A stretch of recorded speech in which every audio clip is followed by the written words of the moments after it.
I feel like I know your whole love life at this point. Um, and I really enjoyed this book. I don't know if you can see it in front of me. Uh, Mhm. Life Lessons, Love Lessons. And I I was very disappointed at the Darren section, at the beginning when you guys finally got together and then it like ended so fast afterwards. I thought it's and by the way, like it's very easy to follow these stories. Like it was very engaging hearing about it. Like I was very drawn in by by a lot of these tales, and it seems like you've had a lot of growth through this particular process, as many people have. But maybe it's a good question to start off with. You called the book Life Lessons and Love Lessons. I presume you think that there's a connection between those two things. So I'll frame it like this.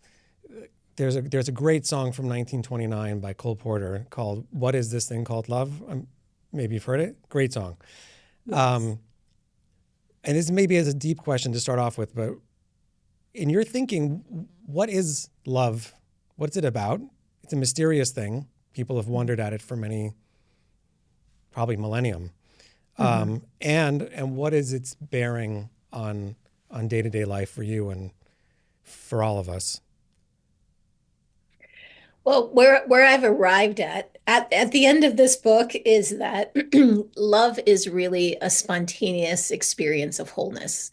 Like when we fall in love, we don't just fall in love with a person, we fall in love with life. Our heart opens even to the checkout person at the grocery store, people we don't know. We're smiling, our heart is open, we're in love with all of life. And that sense is a sense of wholeness that spontaneously arises within us. But typically, what we do is we associate that feeling with another person because it seems like, well, because of them, I get to experience this experience of heart opening or this experience of wholeness. Okay. So it's much broader than just an emotion, which which a lot of people I think would describe it as, although it seems so limited. Um, but yes, when you plug it into life itself, okay, um, and it seems intuitively right, that whenever you are in love, let's say, especially a romantic kind of love, everything seems right with the world, right? Everything is tolerable. Um, all the birds are singing and all the lights are green and everything's amazing, right? And of course, when we lose that, the opposite happens. There's this like crash and everything seems horrible and so on and so forth. Um, so, is there something unique about the experience of love that opens people up to that sense of reality? Or are there any other emotions that can do that? Or is there something about love that's sort of fundamental to living itself? I think it's the second. I really, at heart, I am a romantic, but of course, I practice spirituality. And to me, that there's a really big connection between the two. And it's not as a mistake that, in yoga, it's called bhakti yoga, the yoga of devotion. It's not a mistake that we all yearn for love because somehow, even though it's a human emotion, it pops us into a spiritual state where we are unconditionally receiving life. We're open to everything as it is. And so, even though it's a human state, it somehow gives us a channel to this spiritual place of not even, it's almost like a bliss. It's Hmm. this sense of happiness that just sort of arises from spontaneously from within. So, therefore, even in a romantic setting, if it doesn't work out and love seems to end, does that mean it wasn't real to begin with? Um, I'm thinking of Marianne Williamson talks about really having a thing for a guy, and he stood her up on a date, and she was crestfallen, and but then she realized and she was going to like get even with him. And she ended up saying to herself, I really like this guy. Who am I fooling? Like, I don't think he's a jerk. And I don't, and so she decided that whenever he calls back, she's going to tell him, I really like you, but I don't think, as she put it, I don't think we do the same dance, and therefore I don't think we should date. But somehow she managed to like perpetuate the positive feelings, despite the fact that it was going to come to an end. Mm-hmm. So I'm just wondering if you have any feelings about that, like because there's so much pain associated with loving as well, and it seems so hard to sustain, especially if you're not receiving it, in equal measure to how you're giving it. Exactly. Yeah. So, from the larger, let's say, spiritual perspective, we could look at it, and this is how I like to look at it, is that we got to experience within ourselves through that person an experience of heart opening. And whether that relationship continues or not, we got to experience that within ourselves. And so typically we tend to measure the success or failure of a relationship even by how long it lasts, or if it goes on forever, or how they treated us, and all those things matter. But in the end, we still get to walk away having had an experience of open-heartedness, of wholeness, that gave us a glimpse into something greater. And nothing, no matter how they behave, can take that away. We might not continue to be with them, which Mm-hmm. may be absolutely correct, but we still got that experience, and Right. that's ours. Right. Okay. And last question on love is there a qualitative difference between the love of a parent to a child, the love of transcendence, like that a person might feel for the infinite? Are are they all the same? At their root, is one better than another? If you had only the capacity to cultivate one, which one would you pick? Ooh, good one. I think I would go for the transcendent first, as the underlying of the others. And the reason is because there's a difference to me between love and when love becomes attachment, or when it becomes conditional. Um, so we can feel, like with parents, I think there is maybe a natural, more built-in unconditional love, that no matter how that kid is, we're almost hardwired to love them no matter what. Right. So I think that that's probably the closest to the transcendent.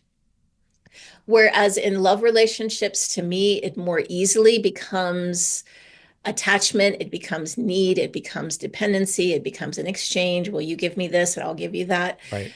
Um, but I think that the thing that we need to cultivate in all both of those is this transcendent quality, where it doesn't mean that we're always going to not always like what the other person does, whether it's our child or our partner, but we can still hold a space to love them.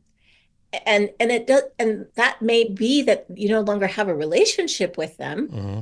but you can still have a transcendent open heart for them exactly as they are. It just may not be the right form for you. So I think cultivating that, even with parents to kids, it reduces that whole idea of that, where the child feels like love depends on what I do or not doesn't don't do. Yeah. It's more like, no, I love you no matter what. I may approve or disapprove, but you're loved by me. And that is such a key thing for a child. And same in a safe relationship where we get to grow. I might not love everything you do, but I love you. Okay. I really promise this is the last one about love, but I'm developing more as we go. um, Mhm. I'm sure you've noticed in the States and around the world that it's a very fractious time. Not that it's ever been, that we've ever been unified, but, um, I think we're at a point where like, if you're a member of this camp, we simply can't have a relationship. I can't even respect you.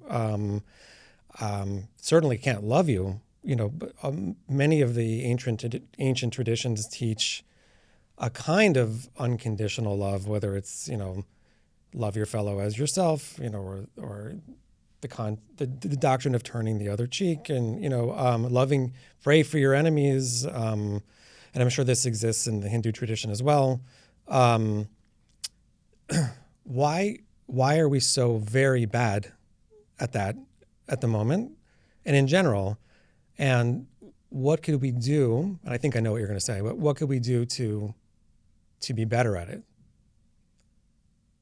So how I imagine it is that this world is made up of yin and yang, and one side and the other side, the complementary opposites, and these two together make up one whole.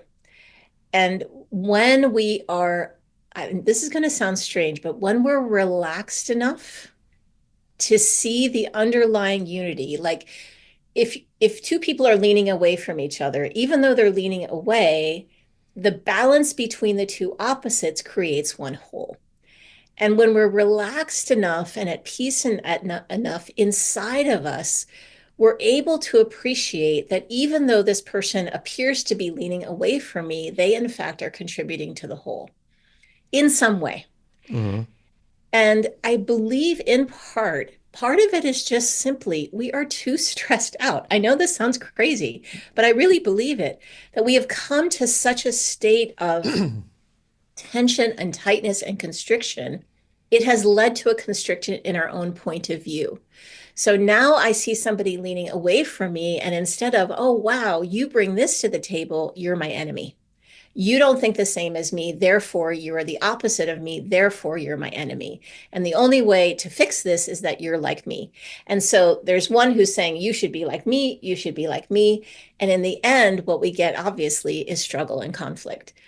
And to me, the place to begin is let's all take a deep breath Yeah. and relax. Which we're also bad at. Yeah, exactly. Exactly.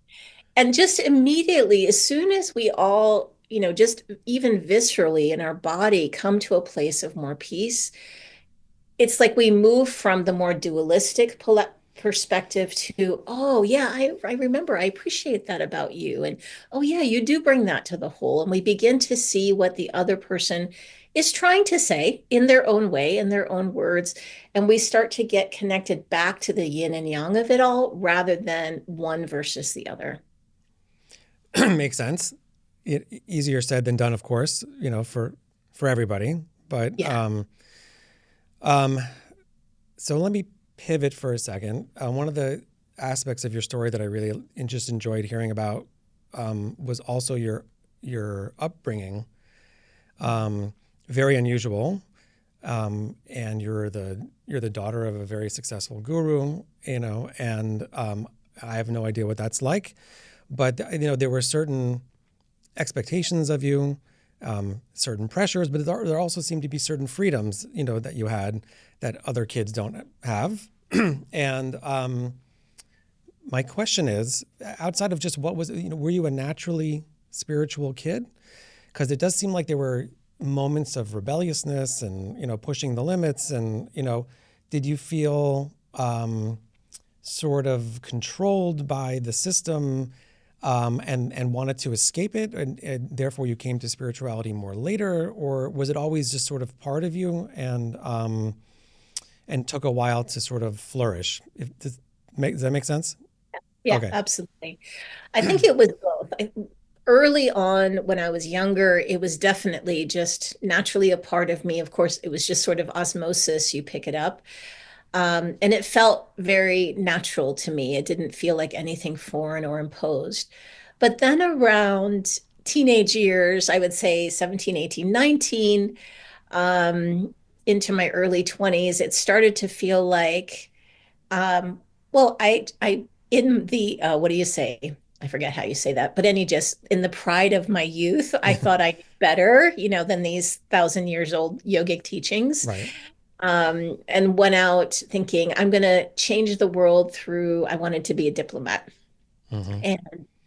And so I can tell that story in just a moment, but certainly there was a point at which I thought, no, I'm going to find my own way. But I do think that that's actually healthy. At least for me, it was because I think just for me, adopting a point of view without discovering it and chewing on it and making it my own isn't as complete as it could be. And that's really the point of the book, Life Lessons, Love Lessons, where everything that I had learned in theory Hmm. about yoga and all of that stuff then became real to me through the lessons of relationship. Hmm. Okay. And can I ask you just for a second, like, are you, your practice is yoga, meditation, um, Hindu practice? Yes. Yeah, I guess it's called Hindu. It's really the main thing that I practice and teach is called Yoga Nidra. Right. It's a meditation that's done lying down. And yes, I guess you could call it Hindu practice. For me, it's just a question of resting in the silence behind the busy mind, Right.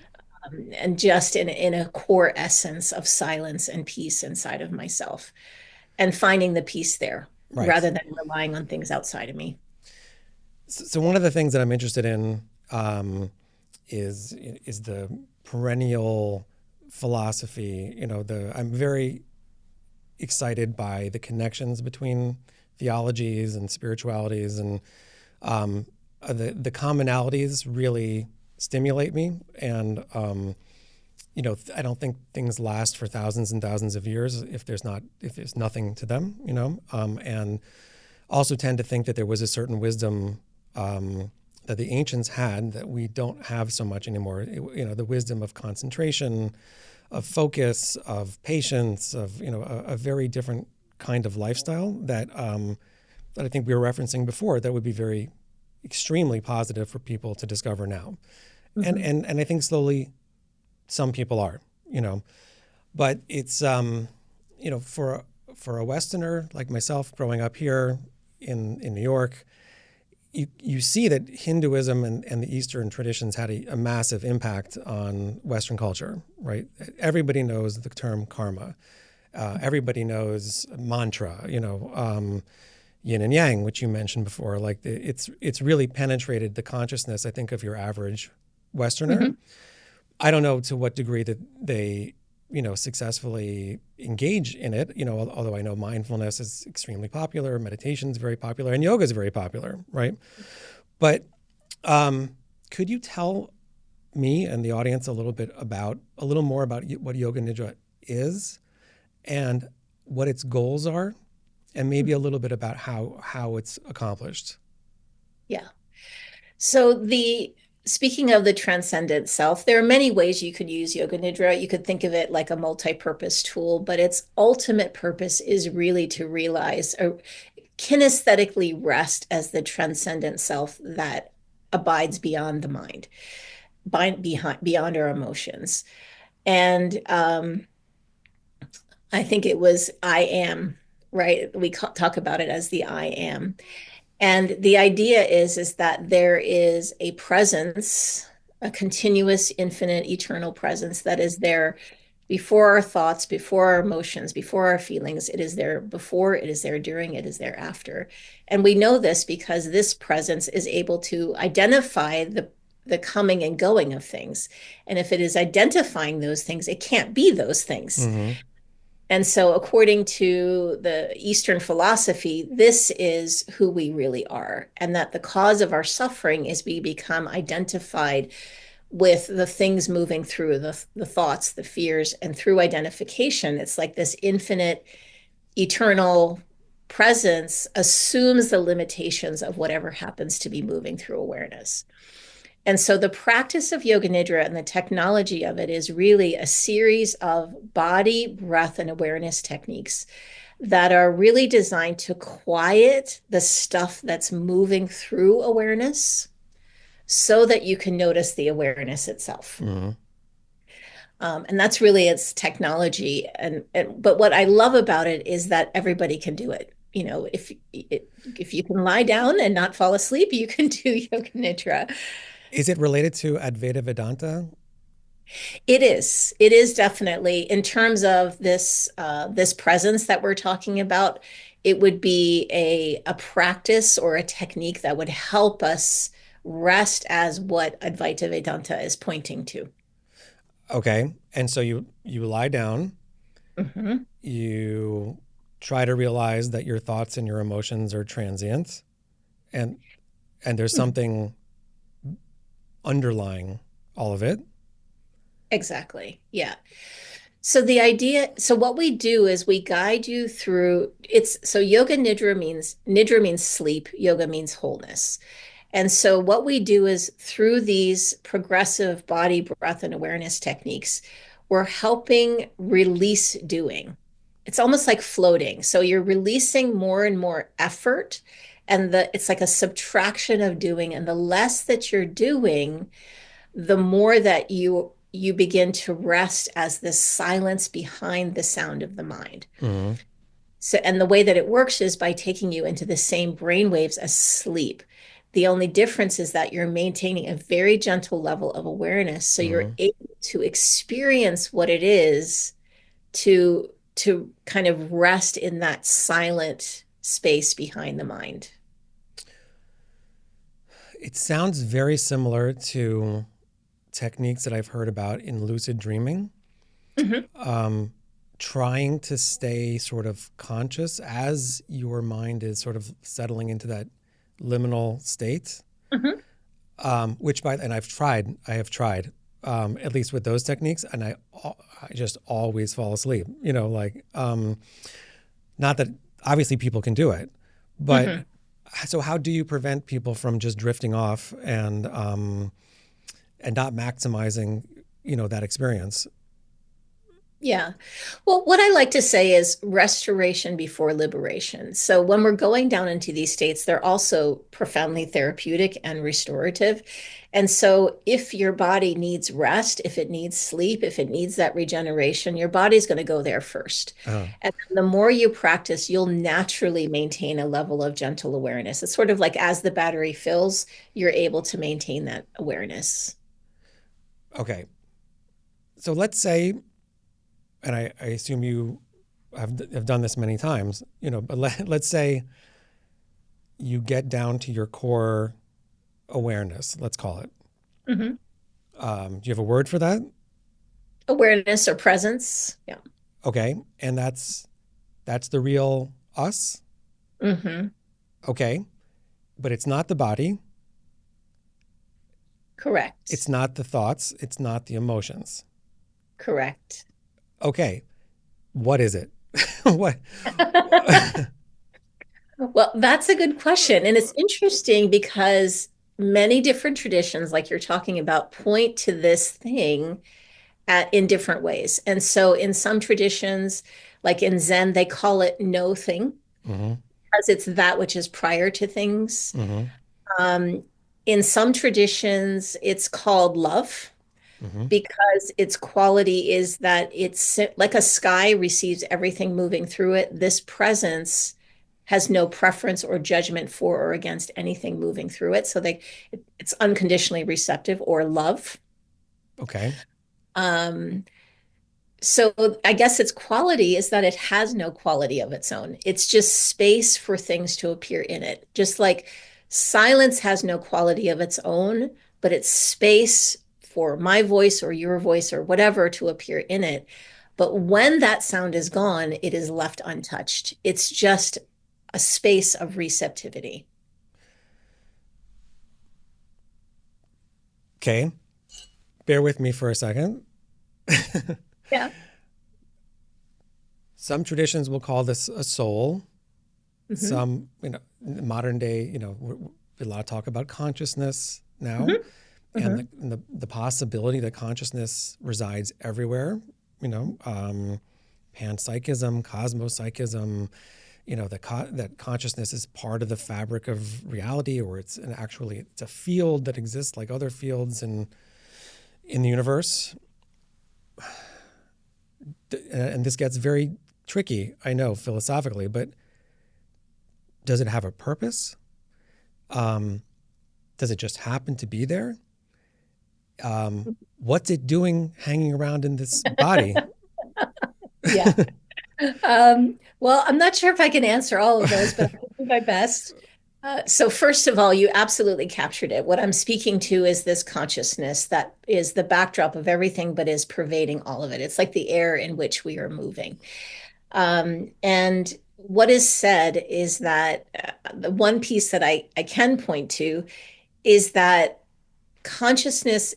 So it's not that our body isn't a part of this consciousness, but it's a manifest aspect of the consciousness, just like a wave in an ocean. So this body is the wave, and the ocean is the consciousness from which it comes. And so the idea is that all of existence, including the entire universe, arises out of this infinite field of potentiality. Mm-hmm. And according to Eastern philosophy, there's this constant movement from formless into form, back into formless, which is very much like the Big Bang Theory, that same kind of idea that everything is moving out away and then it kind of dissolves back into itself, into the formless, and then goes back out again. And in yogic philosophy, what they say is that the human being was given something maybe a little bit extra special in a certain way, that it has an ability to be self-aware and to make choices out much greater level of choice than, let's say, an animal would have. Mm-hmm. And this was given, so according to philosophy, that we were meant to move out away from the source that we are, this presence that we are, into the world of form, to come into full manifest existence, only in order to discover our true nature, this presence again. So the only way that this source could experience itself is to forget its own nature, to move away from itself Mm-hmm. in order to rediscover itself again. So in a way, its purpose is to know itself. Ah, okay. I mean, you're hitting upon like one of the biggest mysteries of Kabbalah, for instance, like that. That's described there in great detail along the lines, exactly along the lines of what you're saying. The thing that's so hard to listen, we're all gonna be processing this for a long time, like trying to understand it, but it's so similar. The question that arises is, you have this infinite consciousness. Correct me if I'm wrong. I think I pronounce it wrong, but it's Brahman. Yes, very well. Very good. Okay. And that's the totality of consciousness, right? Mm-hmm. In the West, we say God, right? Which is a Yes. very loaded word. But, and this force decides to change or create, right? Mm-hmm. Even Mm-hmm. though philosophically speaking, change is not possible for it because it's already infinite. It already Mm-hmm. is the totality of all that is. Therefore, it leads to this paradox where you have the all and the part existing simultaneously. We know that yes, it's part of the whole somehow, but how did it, lose consciousness of itself through us, and did it really, it's very tantalizing and confusing, the whole thing, and it gives us, certainly something to delve into for forever, I think, But so the Hindu self is Atman, if I'm correct, Yes. Mm-hmm. and the goal is to realize that Atman and Brahman are one. Correct. Yeah, that the soul within you is no different from the soul of the source, or the Okay, presence. Yeah. and what is standing in the way of us doing that? Primarily, it's the mind. So you touched on something interesting where you said, well, is it that the presence or this source isn't within us? Is it really gone, or is it really forgotten? And it's there, but you could say it's in a subconscious mode. Mm-hmm. So the from this field of consciousness arises energy. Energy is the building block of all things, like Einstein says. And that energy is also the animating force in our body. and that energy is divine. That's the spirit within us. Hmm. So there's energy, which is the manifest aspect of the source. That is the spirit within us. And then there's consciousness. And right now, that energy is carrying out mostly just self-healing, self-balancing homeostatic functions because it is being dominated by the mind, which is using up most of that energy. Hmm. And by the And so mind, you mean the thought processes and thought yeah. processes, Okay. exactly. Yeah. And so if you think of this energy just as fuel, even though it's spirit force, it's just fuel that can be used to fuel our thoughts, our doing, all of our worries. Whatever is fueling our entire body and all of our thought processes is this divine energy. And so, because it is all being used up by being held at a subconscious level, it's not able to reach, it's not able to move to, let's say, a self-aware force where it becomes awakened and begins to reunite with consciousness. Um, so Okay. I forget where we were going, but No, no. So, yeah, well, the thing that's blocking us from doing that. yeah, Okay. Presumably, you would say that yoga and meditation is the way, or is a way of opening up that blockage. correct. Okay. And if we do, then what? What should we be feeling? What should our capacities as human beings be different? Yes. So the primary, let's talk about yoga nidra. Let's say that the two major things that we're doing is we're using these techniques to quiet the thought processes, and we're doing techniques to like breath, awareness, mindfulness techniques. All of these actually increase the available energy in the body. So it's like we're creating a state where the thought processes are quiet enough and the energy, the spirit force in the body is strong enough to kind of escape the domination of the mind. And when this happens, one of the signs that this is happening, you could feel profound stillness, like you're just being drawn in, like a heaviness coming over you, a deep sense of stillness, timelessness. Some people see lights or colors. Some people feel like waves or tingling moving through them. They have access to experiences or vision that's non-rational, non-linear. Uh, that's where they start getting access to these dimensions when this spirit force becomes awakened and freed. So that would be a sign, at least. Have you experienced these things? Mhm. Yes. Um, if you had an adjective to describe what it feels like, what would you say? That's a good one. Um, I would say profound peace, profound stillness, a kind of silent joy sometimes emanating from within, like a place that we've always known but Hmm. forgot. It's like, oh yeah, I know this. My soul knows this. Hmm.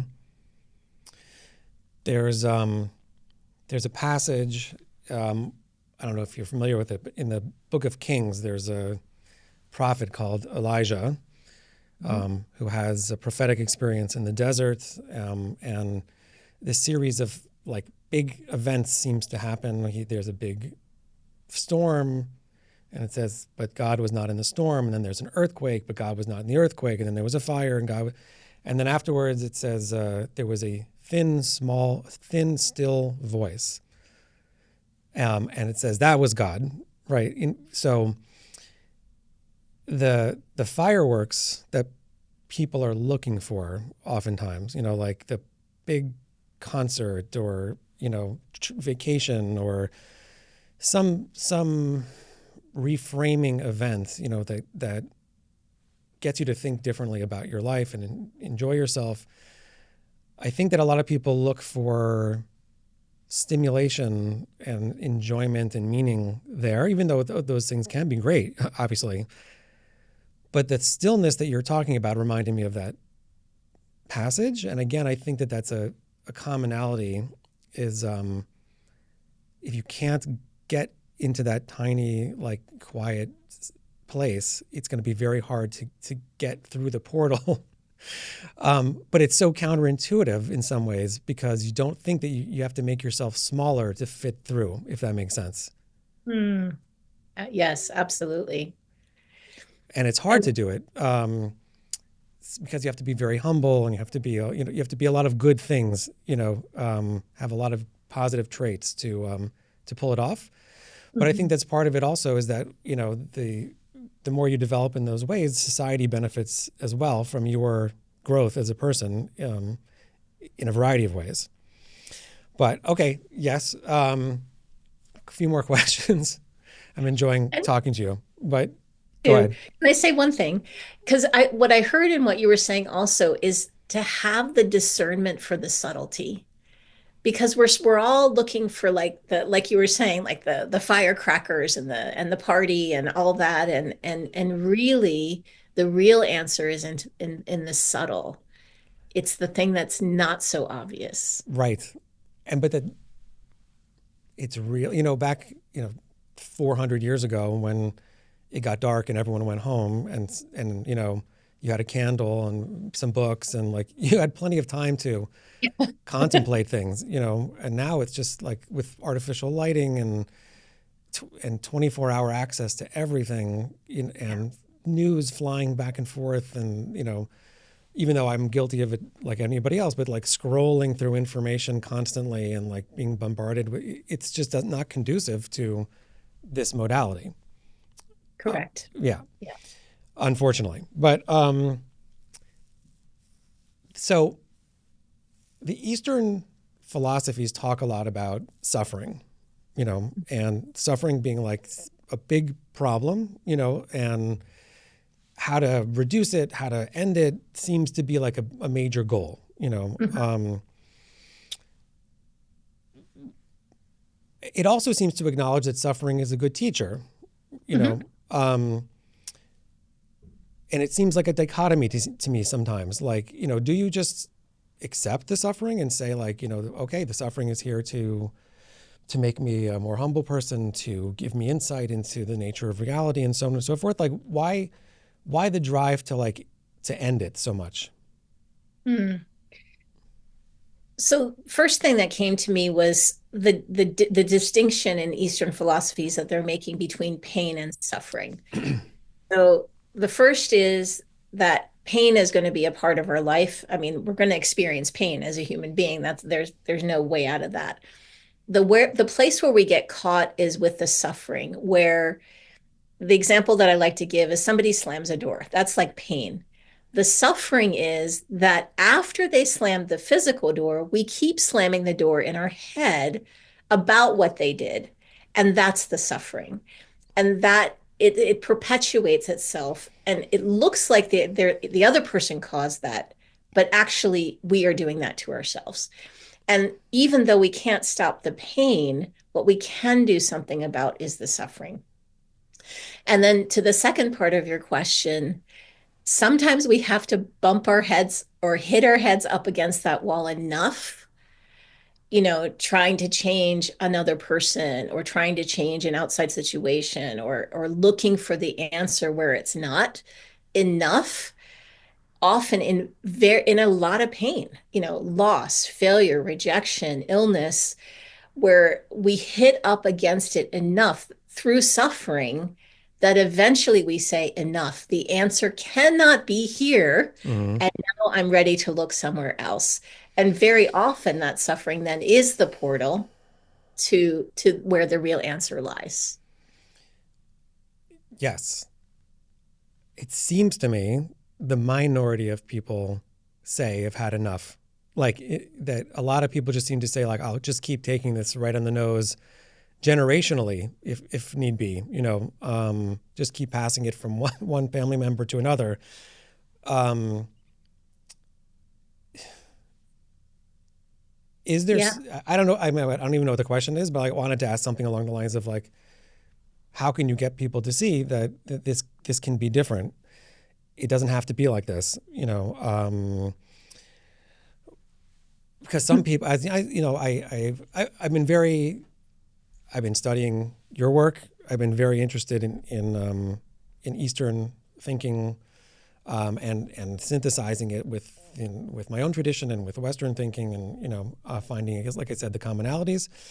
Um, but this concept of samskaras, I found to be extremely interesting. The idea that you carry along these negative experiences, or positive, but negative, for a really long time. And I think that anyone can relate to that, where we call it baggage, right? So, Yeah, yeah, okay. Um, and it's so hard to get rid of it. yeah. It's, events that took place 30, 40 years ago. You're no longer in touch with anyone who was involved. You forgave them. You were kids, like, it's, and still, like, you think about it, and you feel it. You relive these experiences, and it's so counterproductive. um,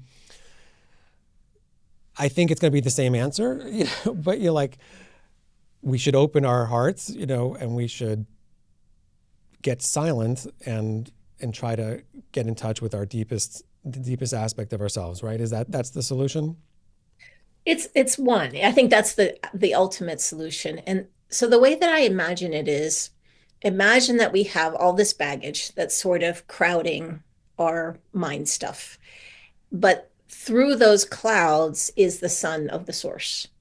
And when these things get activated and we're kind of ruminating over them, the sun of the source can't shine through. And it's like we're living from the past baggage. So when we do practices, whatever it is, whether it's being in nature or any practice from any faith, they're all leading, I believe, to the same place.